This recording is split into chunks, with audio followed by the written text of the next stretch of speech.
सजनी हो गे माया तोर ले चोरी चोरी हो गे माया तोर ले चोरी चोरी सुन गोरी सुन सजनी हो गे माया तोर ले चोरी चोरी हो गे माया तोर ले डीजे कमलेश मरावी। नींद न आए मोला चैन न आए तोर सुरता गोरी रात दिन सताए नींद न आए मोला चैन न आए तोर सुरता रानी रात दिन सताए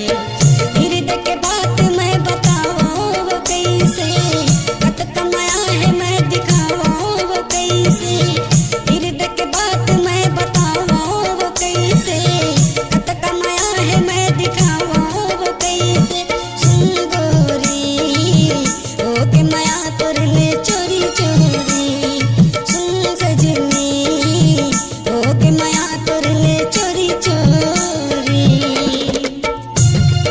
जिस गाने को आप सुन रहे हो मिक्स किया है कमलेश मरावी।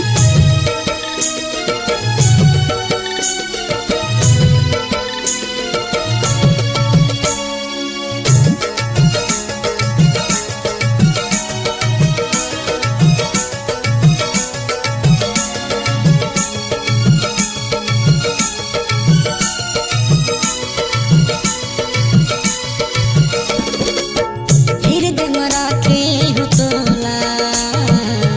मैं हरे से सजा के चंद लुकाए जैसे दरिया बादल मजा के ओ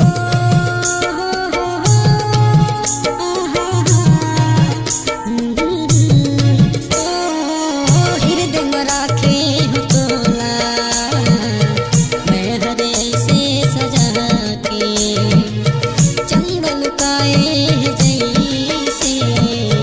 दरिया बादल मजा के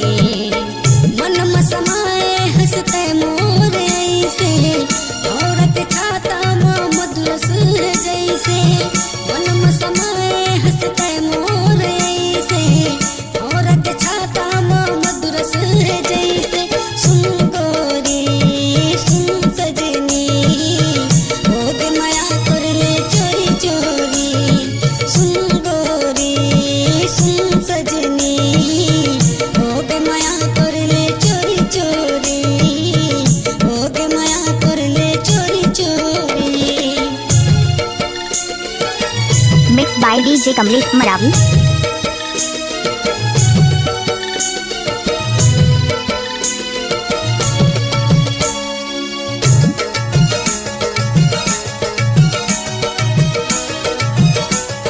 कमलेश मरावी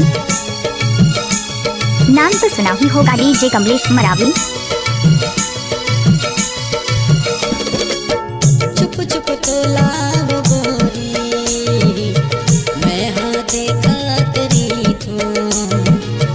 कब आबे मोर रानी मन में गुना तेरी तो ओ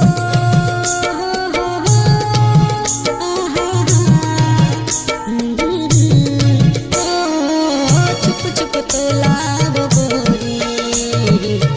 मैं हाँ देखा तेरी तो कब आबे मोर रानी मन में गुना तेरी तो मन में खुशबू तोर महमावे ऐसे हिरन के नाभि में कस्तूरी जैसे मन में खुशबू तोर महमावे ऐसे हिरन के नाभि में कस्तूरी जैसे सुन गोरी सुन सजनी हो गे माया तोर ले चोरी चोरी सुन गोरी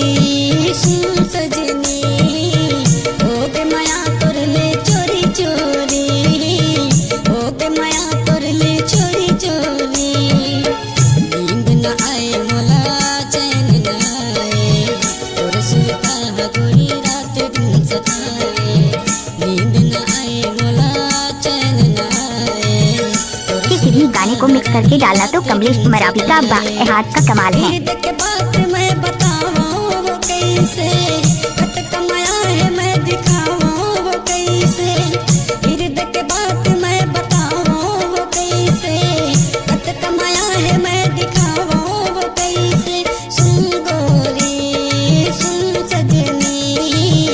कमलेश मरावी। तोरले चोरी चोरी